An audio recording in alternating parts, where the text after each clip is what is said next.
And I would like to get you all started. So, welcome, ladies and gentlemen, to our first guest speaker as we celebrate April as National Volunteer Month, Miss Mia Mance. Yes. So, I want to give you a little bit of background information. Mia Mance, proud wife to attorney Chadwick Mance, owner and founder of the Mance Law Firm. Also, soon to be first time mom to a little girl due this August. She is the founder of Mia Talks Media and Marketing, which has been in business for 6 years, serving clients across the state of Georgia. Mia is also the DVC Radio Public Service Director Program. Director of G100, the throwback station and radio personality. Her radio station was recognized as the 2017 Station of the Year by the Georgia Broadcasters, and Mia received the honor of the 2016 Radio Personality of the Year in the state of Georgia by the Georgia Broadcasters Association. Mia's clients have been recognized as the best of Savannah, best of the Coastal Empire, best of the best, and next door favorites. Mia's work includes broadcasting, station management, production, content creation, curation, and marketing strategy for businesses to be seen, generate new leads and revenue in the ever-changing media landscape. Mia and her husband, attorney Mance, have been recognized by State Representative Carl Gilliard and Savannah Feed the Hungry with the Dr. Martin Luther King and Coretta Scott King Humanitarian Award. She has lobbied legislators for the success of small businesses and for women and children. Mia led programming with the Junior League of Savannah that received the Association of Junior League Award for championing diversity and inclusion. Mia has moderated forums from social justice to political forums to provide Savannahans with accurate, comprehensive, and informed facts about what is happening in the local community, state, and nation. Mia is the official hostess of Savannah Pride, serves on the advisory board for Shelter from the Rain, is the official host and speaker for the Gulfstream Student Leadership Program, and serves on the United Way of the Coastal Empire Marketing Committee. In 2020, Mia was named part of the new guard of young professionals by Savannah Magazine and created a streaming show that took on women's health, equal pay, voting, financial planning, support of Black-owned and female-owned businesses, maternal health and mortality, mental health in Black and Brown communities, and more. Mia has been a longtime supporter of 9 to 5 Georgia, including sponsoring the Savannah's Black Women's Equal Pay Brunch and sharing the mission, outreach, and policy goals of the organization. Mia's only goal in all she does is to put people, Savannah, and the state of Georgia first in everything. So, ladies and gentlemen, without further ado, I would love to turn it over to our guest speaker for tonight, Miss Mia Mance. Hi, y'all. I was tired listening to my bio. I was like, oh, I need a rest and a vacation after that. I just want to say thank you to each of you. I know that you've had a jam-packed day. I'm sure you have a crazy jam-packed schedule for just being here this afternoon and this evening. If you're on the Savannah side, Statesboro side, across Georgia, South Carolina, I know we've got Arizona in the house as well. I am a U of A graduate, so shout out to the Arizona folks that are in the house. Which is really a part of where I lived out, being able to volunteer if it was people living with HIV and AIDS and getting involved with youth shelters and homeless shelters as well. I want to say thank you, Dr. Andrews. Thank you so much for the Office of Leadership and Community Engagement for having me, all the proud Georgia Southern alum and students and faculty and staff on this call. So it's volunteer month. And if you're a volunteer, just put your hands in the air, wave them like you just don't care. Put the hands up. We like interaction here. Yay! It's all about celebrating you. And how often, as a volunteer, I'd like to think that you get told thank you and you're appreciated often, but I know that the work of service can be long and it can be thankless. And so first and foremost, just to let you know how valued you are and giving your time to your community in addition to all the things you do is so important. And starting with, you'll see that there's a poll running of how many of you are involved in at least one organization.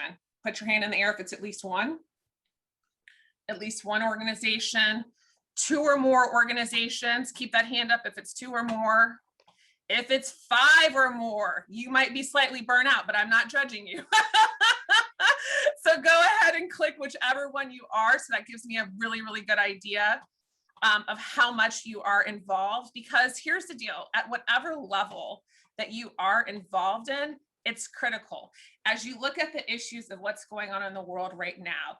If it is looking at our environment, if it's looking at social justice, if it's looking at mental health, the world needs you and your presence now more than ever. But let's talk about fundamental basics. Okay, look at you guys, 2 or more organizations, that's dominating. Some of you 5 or more. Again, take a break, make sure you do some self-care, and very, again, appreciation for everyone who's at least involved in at least one thing.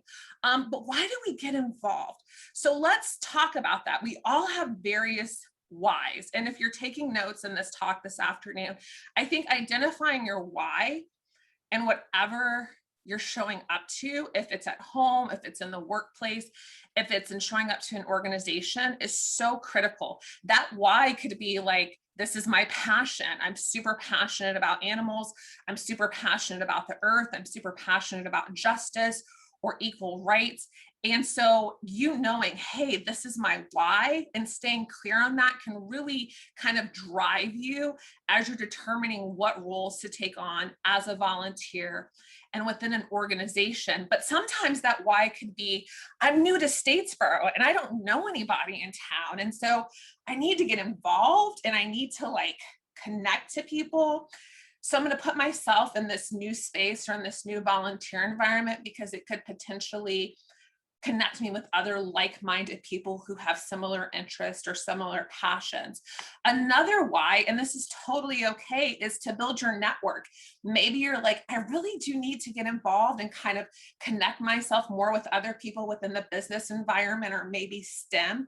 And I want to talk about my business a little bit more. So volunteering with an organization like SCORE Mentors, right, that does nothing but business development for other business professionals makes perfect sense because it's going to grow you, but it's also going to grow other business owners as well. So it could be, again, something that's on your heart. And when I say it's on your heart, let's remember we're not perfect people. We haven't had perfect lives. So maybe you've been through rape or abuse, or maybe you've seen like an inequity when it comes to housing or to justice or to fairness, and it sits on you and it's something that almost breaks your heart. That very thing that breaks your heart can be also the very thing that gives you purpose in your volunteering, because it's like, oh, it makes me so angry, it makes me so sad. But knowing that from that pain that you're channeling it and doing something positive doesn't just help you in a very kind of cathartic and therapeutic way, but in turn you help others. So maybe they don't have to experience the same things that you've been through or someone that you love has been through, be it cancer, be it PTSD, be it suicide, you name it. That very thing that's breaking your heart is a huge why. But then you look at, maybe it's a need in your community. Maybe my community needs a better playground. Maybe my schools and my teachers need more supplies. Identifying that need. And they always say, right, don't wait for someone else to do it. If it comes to you and you're like, God, I could go out here and do this. And I'll tell you a very simple example. Trash frustrates me. And sure, my neighbors could go and pick it up when somebody throws something in the front. But like, I'll get out there and I'm like, okay, Mia, you can go and do this, go and pick it up because it frustrates you and you care about your neighborhood and you care about your environment. So I think it's going, there's a need and then taking that action, right? So again, looking at your why, and we all have various whys and it's totally a-okay. But now how do I know which organization is right for me? And maybe this could even be in joining a sorority or fraternity where you're looking at, I'm thinking about aligning with them and investing my time with them. I think you have to get to know their values. Values are so important, not just the organizations, but yours. So if you have values that are like, I want to work with an organization that's super effective, that's responsible fiscally, that makes smart decisions in terms of what goes out in the community versus what's budgeted for the operation, or an organization that has fantastic bylaws and structure. Those values really matter, because if your type A and structure is essential for you, and then you walk into an organization and it's just like chaos at every meeting, you're gonna go like, I don't want to be here. This is not my space.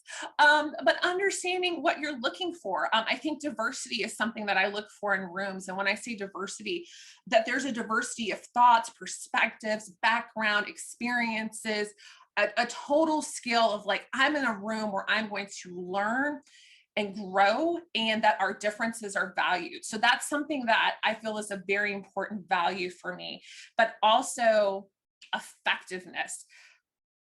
I don't like lip service. I'm sure all of you who are volunteers get this. It's about being able to effectively get things done and move your organization, move your committee forward, right? And sometimes I know you're a leader, you might be dragging people down the committee, but you hope that everyone who's on board is kind of bringing in that same level of enthusiasm and commitment and effectiveness, because what we're looking for, especially I think on a quarterly or yearly basis, is a metrics of how you're moving your organization or what you're involved in forward, going, okay, well, we set out a goal in 2020 to feed, if it's feeding the borough, we wanted to feed 50,000 people, or in Savannah, if it's Savannah Feed the Hungry, how many families did we feed in each of these feedings? So you're really looking at, I want to be effective with my time, because as I tell you, you're valuable, but your time is valuable. So if you're going to get up on a Saturday morning at 6 a.m., or you're going to spend your nights and weekends putting something together, again, I think it's going back to that effectiveness value. Other values could be just teamwork and self-initiative. How motivated are people to get things done? How do people work together? How do they treat you internally? So there's one thing to be really good to the external community, but I think it's so important in the nonprofit sector and in the volunteer world that we hold people accountable for how you're treated within an organization. Because if you're the person that's volunteering at 2 or more or 5 or more organizations, you're carrying a lot of loads on you. And so I can imagine when you're walking in that room and you're hoping that your committee is going to be on the same page as you, or that the board that you're working with is on the same page as you, you really want to feel like what I'm bringing to the table is being valued and heard, right? Especially if you're trying to come up with ideas, fundraising initiatives, that someone's going to hear you and not shut you down in that process. Another value, and I think this is important, and we'll kind of take this on in leadership, is understanding that there will be conflict and moments of discomfort. It doesn't mean, hey, I'm going to run the other way, or hey, let's all get into a tizzy when we're going through it. But how people manage conflict. So if there is a disagreement or someone doesn't see eye to eye, what's the type of resolution? Or how honest are we about our failures? What if a fundraiser didn't work? What if a membership drive didn't work? What if something that we thought would be fantastic just was not effective? Are we giving ourselves realistic, honest feedback? And I think, again, those are just some of the values to me when you're looking at partnership. Is the organization fighting for, standing up for, representing that thing that's on your heart, that why that you have? And then how will your process be as you grow within this organization? I think it's really fun to talk to people who are already a part of something that you'd like to get involved in. Maybe interview a couple of people and have real conversations before you commit your time. I am a person who will ask an organization when they invite me to do something, can you please be very clear with me about what your expectations are, what my time commitment is, what my mandatory meetings are, so that I can be very clear before I even say a yes or a no of like, this is what I want to do, which is a really good segue into taking on leadership. I can only imagine with all of your fabulous faces, Rachel, Lyd, Kendall, that people probably come to you guys all the time and go, hey, do you want to do this? Do you want to get involved with this? I bet you can do this. You know what? You're so good at that. You did this. I saw you do this for this organization. And if you're a people pleaser, you're like, okay, I'll do that. Kind of, and you saw the hesitation in my way. Okay. But you're like, I don't want to go. I'm tired. I haven't seen my kids. I haven't had dinner with my husband. I haven't been on a date night, anything, right? or there's learning the clear yes, which goes back to your values, or it's a no. And you can say no really nice, right? Like it doesn't have to be, no, I don't want to do this. But if you're feeling like, well, I've got two things that I really care about, and I feel so purposed in those things when I volunteer with these organizations, and this thing, it's okay. And now let's go back to the why for a second. If it's, I want to grow in leadership and maybe become a president or a VP so I can have that on my resume, so I can use that skill set that I learn to advance me in other professional opportunities or other community opportunities. It might be a different call because you're looking at, okay, I need to have a certain skill set to get to the next level of where I'd like to grow to. But I would say this, in any form of leadership, clear yeses and clear nos, because nothing is worse than when you've said yes and either you lose your fuel, right? You're like, I don't want to do this anymore. Or you've said yes, but then you're trying to drag people to say yes with you, right? So I think clear yeses and clear nos in every area of your life, especially when you're talking about something you're giving your time to, is so important. Now, leadership, again, I think it's understanding. Let's say you want to start at a treasurer place, go up to a VP or a president. There's a track to that. That's going to take a chunk of time, because let's say you start with an organization from the ground up and you grow your way in, and every year they're announcing, right, new leadership and new leadership. And let's say that certain positions maybe last for 2 to 3 years as a president role. That could mean that potentially for you just to work your way up that roles, you're looking at about a maybe 5 to 8 year minimum commitment. And then let's just say, heaven forbid, because this can really hurt people's feelings sometimes, that you don't get that role. That, like, even though you're like, I've done everything I'm supposed to, I've shown up to everything, I've given my all, I've given my money, I've had my friends join, and I haven't advanced, right? And then you go home and you talk to your partner or your spouse or your best friend, and you're like, what did I do? Like, what more could I do? Because you know that you know this organization, you work hard to raise dollars and raise awareness for this organization, but it hasn't happened yet. And let me say that firmly. It hasn't happened yet. But as long as you're showing up and you're being present, and a leader, it doesn't have to be a specific role. You can take whatever seat you're sitting in at this moment, and you all are leaders, which is why you're on this conversation, and go, okay, how is the committee that I'm working within, the task, the project that I'm working on, how are we working together as a group? Does my committee reflect the values, the effectiveness, the needs of the organization and the community? Because a leader is only as good as the committee or as the people that they're leading. And I do believe that leaders know how to play the number two person, right? And the best example I can use is like a Michael Jordan, Scottie Pippen. That Michael Jordan got a lot of the limelight and he was the big superstar, but Scottie knew how to be the person that also got the things done.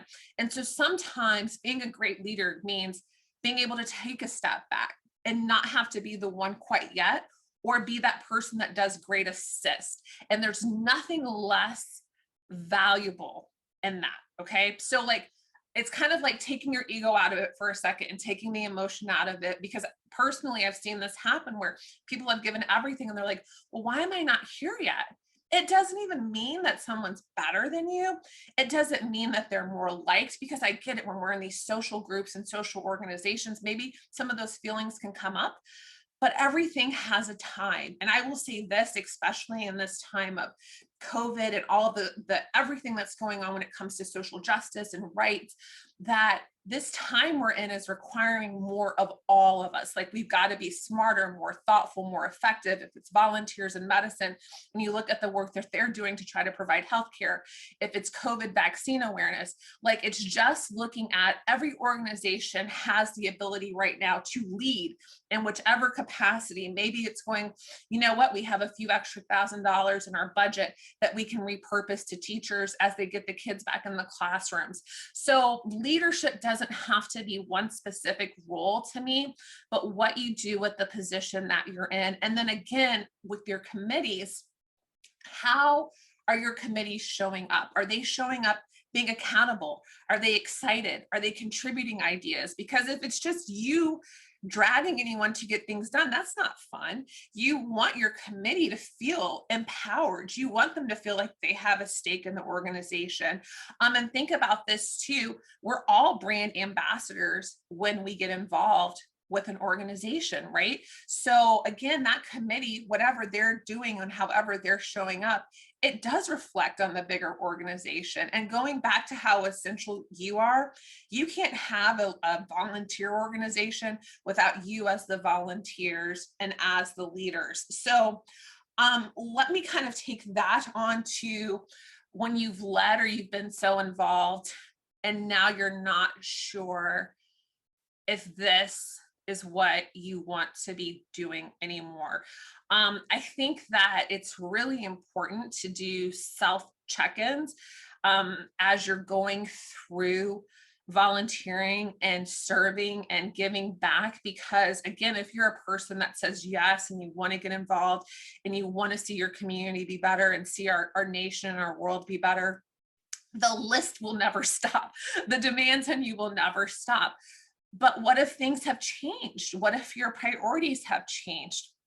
What if you have hit a ceiling of growth and maybe you've had those honest conversations within the organization that you're in of like, I feel like I've done everything that I can and I think it's time to move on.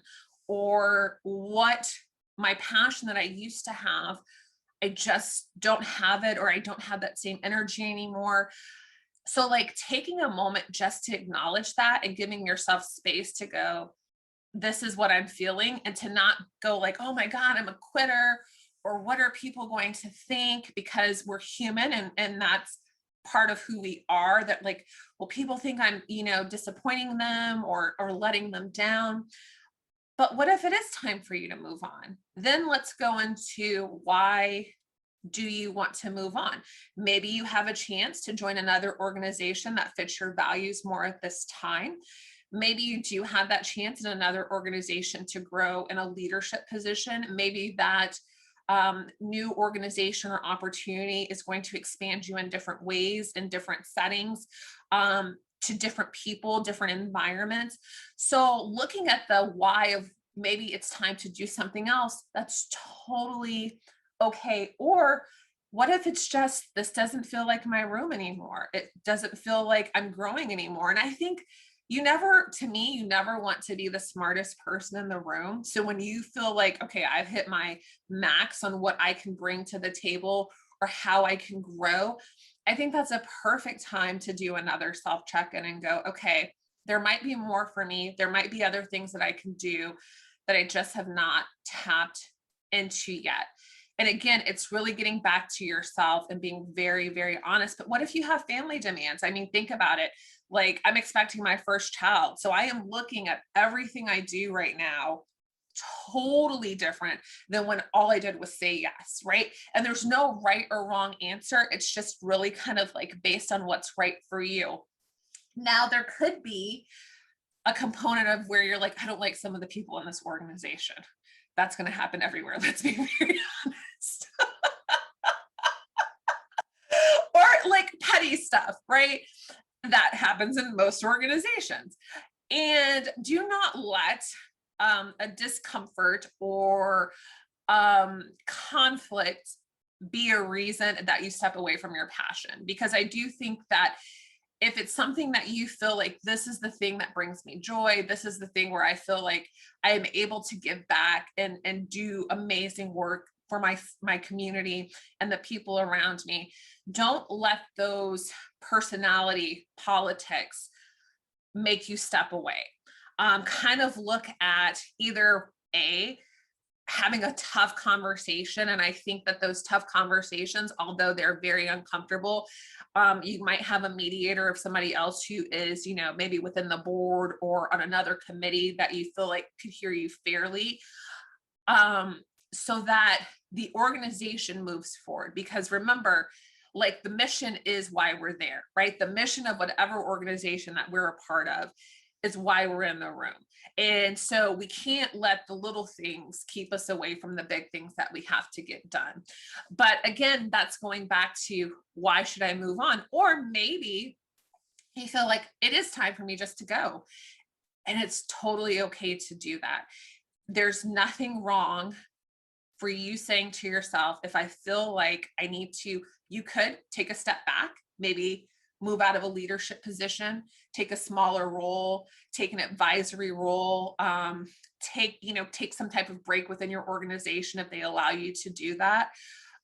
Or, you could let someone know that you're moving on. And all of those things that I presented to you are totally okay. Like if I could give you a permission slip to acknowledge your whys and why you do what you do, but also to go, okay, if I need to look at this and kind of reevaluate, all of what you feel is totally okay. And I go back to seeking some counsel. So if you're having a rough experience in an organization, talking to someone else and going, hey, is it me? Or can I tell you some of the things that I've been going through? And can I get some feedback about it? And having conversations before you choose to exit an organization about this is where I'm struggling, or maybe my committee doesn't show up. Maybe people don't show up to the events that they're supposed to. And I will say this, going back to effectiveness, right? You want people to do what they say they're going to do, but because we're all adults, um, you're still dealing with, we're kind of going to do what we want to do sometimes, right? So like going and seeking feedback before moving on from an organization. And then I also think if you can, kindly giving feedback to that organization about why you are moving on. So maybe if there's an opportunity for more diverse voices, or there's an opportunity for more programming opportunities that people didn't really think were important, that you're clear with them, like, hey, I think that maybe these are opportunities that the organization could show up better to in the future, so that the organization is a little bit better because of your feedback, and you have a graceful exit as well too. So that moves me into leaving a legacy of service. I think I know with each of you being on this conversation and giving this time to this talk, that you're passionate about service. That service is something that motivates you, it wakes you up, you see things that are going on and you go, I want to make things better. When you get past accolades or awards or any of that stuff, to me, knowing that your life could make things better for one person or many or for the world, to me is why we do service, because it also gives us a sense of responsibility and accountability that it's not on someone else to make things better, or to make sure that kids are looked after or educated, or that people who are in need of food or access to clean water, right? There's all these global problems that are going on that we're a part of the solution. And if you think about it, I mean, here in Savannah, there is a small church. They don't even have a building because they spend so much of their tithes and offerings on giving it back to the community through different organizations. And then they also incorporate that by fueling clean water solutions in Africa, and then by building schools with the money that they receive. And so a lot of times, like, we think, God, I got to have all this money, and money's good. If you have the check to cut, please cut that check to whatever organization that you're thinking of, because checks allow things to get done and they fund things. But you don't have to have all the money in the world. You don't have to be the CEO of anything. You can just be the CEO of you and go, this is something I think I can take a stake in, and find other like-minded people, right? And that's how true change happens. But I think when we get outside of ourselves and we look and we go, I see a need here, I see where I could help here, I see how I could show up to people here. And it doesn't have to be big gestures, it doesn't have to be anything that you tag on social media, but just getting involved, how it can make our local area, our state, and our nation and world better. And I think that legacy, you look up and you're like, oh my God, like I was able to do this. Like, I was saying earlier with Arizona, I've been volunteering since I was a kid. I literally started feeding the homeless when I was a kid. I grew up in Atlanta, Georgia. And from that time on, I did like anti-drug programming in schools when I was a small kid. I was a little performer and I just loved it. Like I'm a person who's super addicted to service. That is a core value of mine. I get a little frustrated when some people are like, why do you get so involved? But I try not to judge. But I think that I also struggled when I was young. And so a part of me also gives back because I needed that when I was young. I needed a mentor. I needed a woman in my corner to like tell me things were gonna, be okay.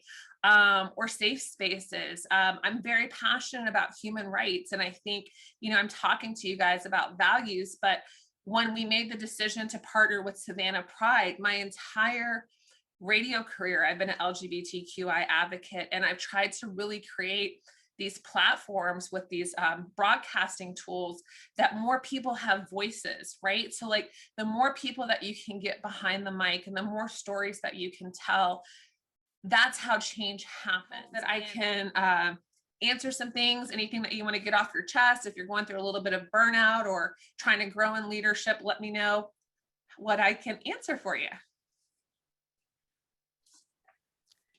Thank you. Thank you. Trying to figure out all of my reactions, how to give you a clap. There we go. Clap. Thank you. So excited. I'm like, I've done this so many times, but I'm not seeing it come up. So at this time, what we would like to do is we would like to answer questions that you may have for Mia. And we are going to do this. We have two options.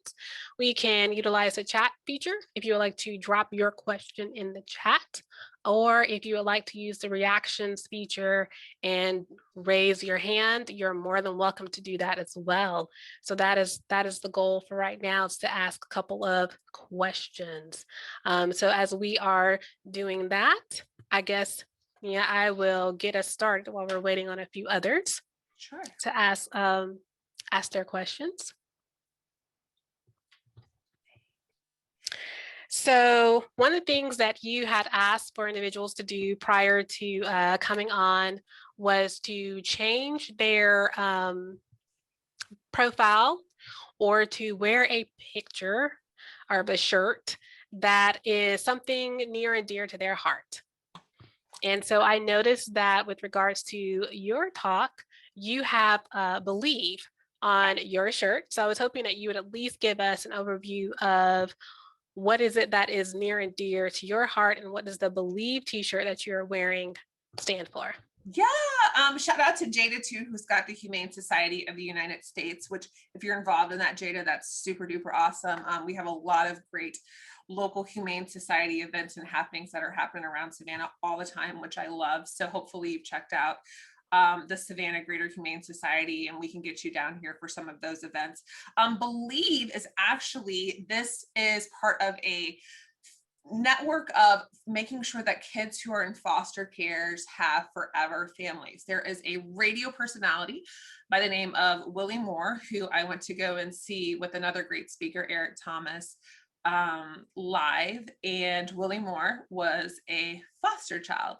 And again, going back to what's on your heart and what breaks your heart and what gives you purpose. And so he committed that when he was able to, that he would, start an organization that would support kids transitioning out of the system into forever homes, so every kid has a family. So every purchase of this shirt, the proceeds all go back to the Willie Moore Foundation and supports kids having a safe home. And I love kids. I would like to have 10 kids. Y'all don't tell my husband that after this Zoom.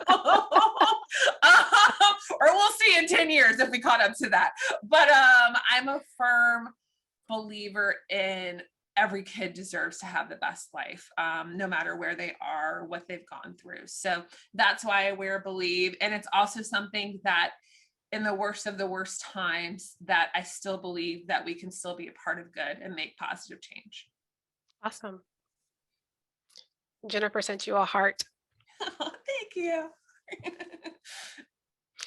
Well, I will continue with a few questions as we wait for some others to drop them in the chat because I know they're out there. We're just waiting on it.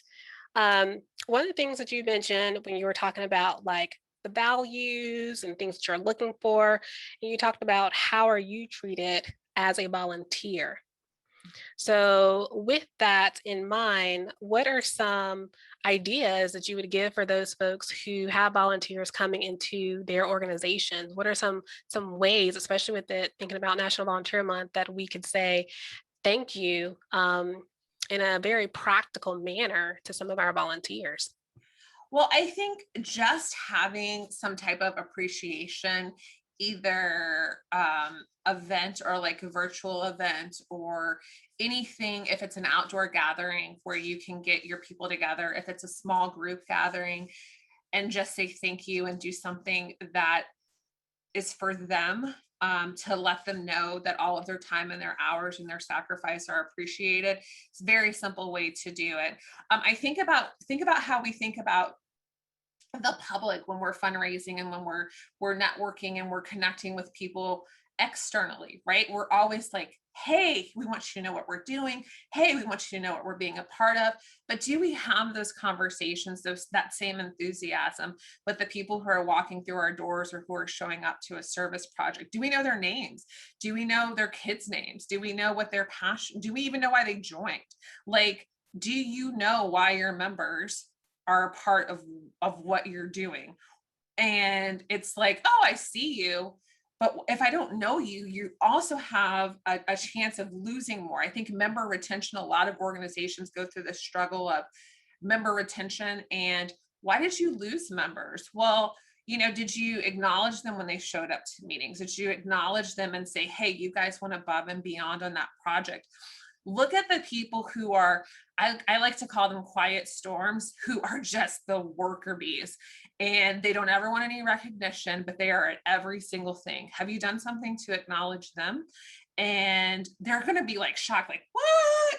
Right? Because they just like to show up and just kind of get stuff done. But if you send them a simple card, or maybe it's a quick call, and just saying, I so appreciate what you've been able to do and how much you've contributed to our organization. It doesn't really even take anything tangible or monetary, although those things are nice, gift cards and things that you can send to people that make them feel appreciated. I mean, think about, maybe you're an organization that does art. Could you do some cool art gifting to members within your organization? Simple things, Christmas ornaments. I look at the little tiny things that just make someone go, oh my god. Or maybe it's a cookie swap, right? Like maybe it's Christmas time and it's just something really simple like that. Maybe it's a beer swap, maybe it's a guys organization. Just the little tiny things that make someone go, I really feel appreciated and valued in that organization. Thank you. We Yeah. do have a question in the chat. Brandy asked, what are some of the projects, work you are most excited to see happening in Savannah currently? Hey, Brandy, there's so much going on here. So, affordable housing is a big part of the conversation that's happening in Savannah right now as Savannah continues to grow and boom. And I think that you're looking at that construction of the affordable housing happening across our area. I'm super excited about that. I did mention Habitat, as I saw Jada had that posted. Our local Habitat they do like cat dates where, like, if you want to adopt a cat and you're not sure that this is your cat, you go on this little hangout with the cat at like Pounce Cafe. And it's something that's really simple, but also, especially because we've been in this strange time where we can't be as social, you're giving people a little bit of fun while also raising awareness about animal adoption and spay and neuter. There's a lot of work across, I think not just within our area, but across our state and our country right now when it comes to social justice and what that looks like in building equity in communities and supporting diverse businesses. I think those are some of the things that I look at, where when everyone has a seat at the table, we all win. So there's a lot of initiatives around that. I know that we're still working on the anti discrimination policy long-term in the city of Savannah to protect the LGBTQI community, to make sure that there's no problems when it comes to housing or things like that. I love the Deep Center. The Deep Center, to me, they are using youth voices to really speak about policy and being able to speak up about trauma and all the things that our country has gone through. They're fantastic. I'm thinking of Loop It Up Savannah. Molly Lieberman, she's like a super rock star when it comes to community here locally and using art to deal with this time and everything that kids have been through, and this time not being in their normal school settings, a change of their routine. And there's so much, and I love Savannah because Savannahans get involved. There is the mural project, which, you know, if you haven't been to Starland lately, there's the mural project that started with just the murals, and then there was the murals that were hanging on the gates. And so seeing the local artist scene be celebrated and seeing how we can turn, you know, maybe not as pretty streetscapes into these beautiful pieces of art, absolutely fantastic. You know, you've got Savannah's doing a month-long Earth Day celebration right now all over the city to make sure that people are taking accountability for their environment. There's so much, so much great stuff happening here. And I think we've got a really passionate voting community. We're very passionate, I think, about rights. It's a place where I feel like everyone can have a voice and you can be involved and be heard. So hopefully that answers your question, Brandy. Thank you. Yeah. Before I ask the next question, I'm hoping that everyone will take a moment and maybe drop in the chat what it is that you are passionate about. I know Jada has Humane Society on her picture, and then we have Believe on Mia's shirt. So if you'll take a moment and drop in the chat what you are passionate about. And I have personally one final question for you, but we'll also wait to see if some other questions come in the chat as well. You mentioned in your talk that you can say no nicely. And I strongly do believe that no is a complete sentence, except when it comes from my children. I'm like, you don't have that option. But I do believe no is a complete sentence. So, what are some practical ways, especially for maybe some of our people in the conversation who are, let's say, younger and they're volunteering and younger in terms of a young professional? What are some nice ways that they can say no, especially if they're overwhelmed or they really want to be, they really are that people pleaser, but they just know they can't do it? What are some nice ways to say that? Okay. All right. So I'm going to do a little myth busting here. Hi to Deanna, by the way, because she's done a lot of events in the community with me. And Kenyatta, passionate about getting involved in helping the homeless community. I sat on the Chatham County Homeless Authority Board. We should have a whole side conversation so we can talk more about ways to make sure you're as connected and involved as you want to be. And hi, Jennifer. Love it, Rachel. Anti-trafficking. I promise you, Dr. Andrews, I'm coming to your question. I did well, there's actually Rachel, and I'm sure you probably know this, but the traffic jam that happens here every single year, January often, where it's dedicated to addressing human trafficking, which of course, Georgia, we have ridiculous numbers for that. Climate change, Brandy, I love that, especially when we talk about reducing carbon emissions. Okay, I could keep going, but let me go back, Dr. Andrews, to answer your question. All right, let's myth bust. How do you say a nice no? Let's get past being nice and let's just talk about being clear and honest, okay? You can be a kind person. Nice, we train ourselves because we don't want to make other people uncomfortable and we kind of don't want people to like us. So, okay, I'll do that. Which is not, if it's not something that you want to take on, or if you like the person and you like the organization, but you just don't have time for that, you can say that and go, hey, you know what, Jennifer or Brandy or Bailey, I really like you. And as a matter of fact, I love that that you are so passionate about this and that you're involved with climate change, but right now, I just can't take it on. Will you revisit this with me in a year?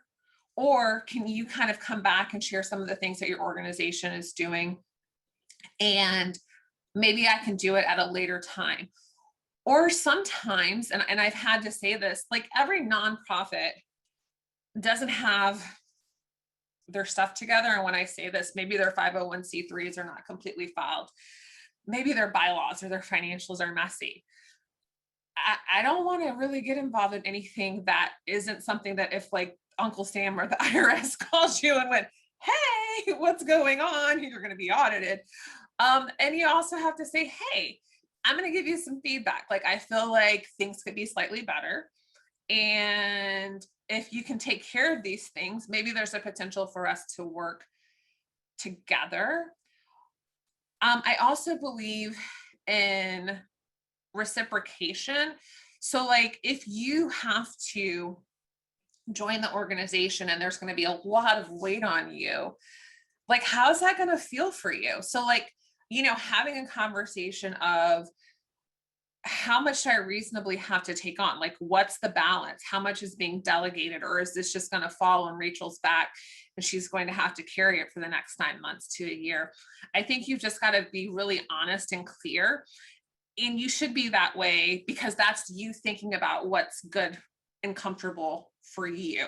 And so I think we have to, I recognize there are men and women on this call, but I know that I feel like if a guy makes a no, it's like heard, right?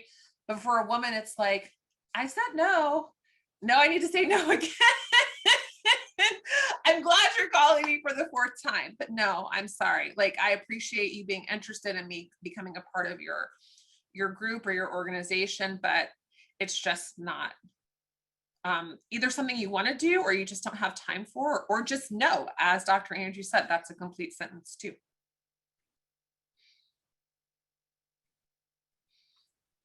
Well, thank you. I appreciate that.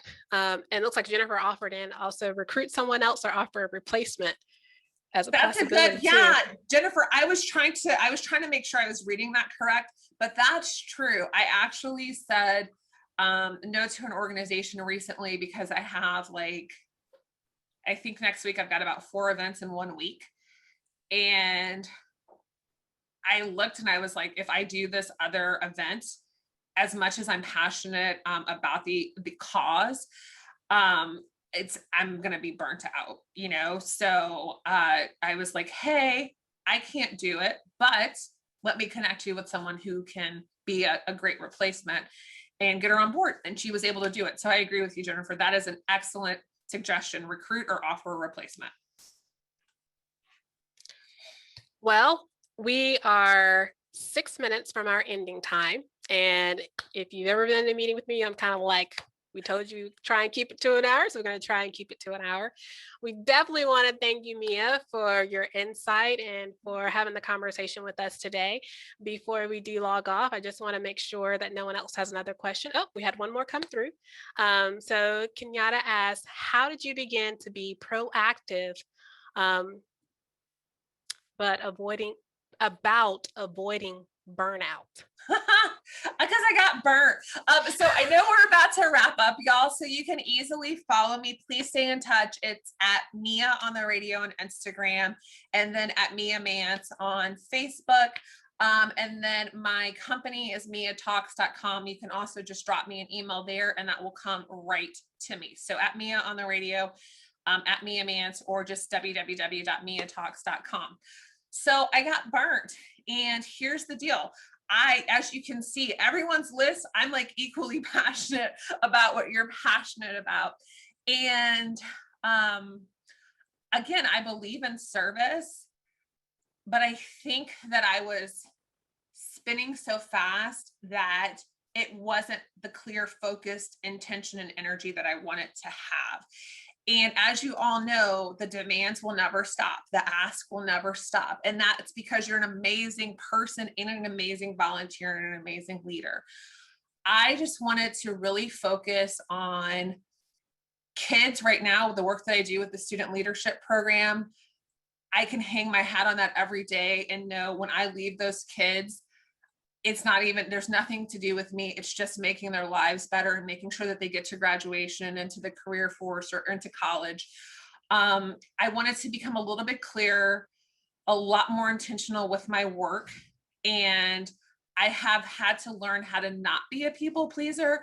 But I will say this, whatever I said yes to, even if I was feeling burnt out, I never stopped giving my best. So I will say this, if you always give your best, if it's to one organization or it's to 10, if you're always giving your best, you can also take a rest. So that's how I'll leave that. I didn't mean to rhyme. I like it. If you're There you always go. giving your best, you can also take Take a a rest. rest. I think that's an awesome way to wrap us up. So Kenyatta, thank you for that last question. It's a great way to wrap us up for today. And Mia, thank you again for Pleasure. joining us. We appreciate having you as we celebrate this month. And at this time, we want to say thank you. Thank you. Yes, round of applause, reaction hands. We Thanks will for take hanging all out, you those guys. things. Thank you for all that you do. And thank you again, Georgia Southern University. Thank you, Dr. Andrews, the Office of Community Leadership and Engagement. You guys, you are here and you're changing the world. Keep it up and you're amazing. Thank you. And we will talk with everyone later. Thank you so much and have a great day. Good night.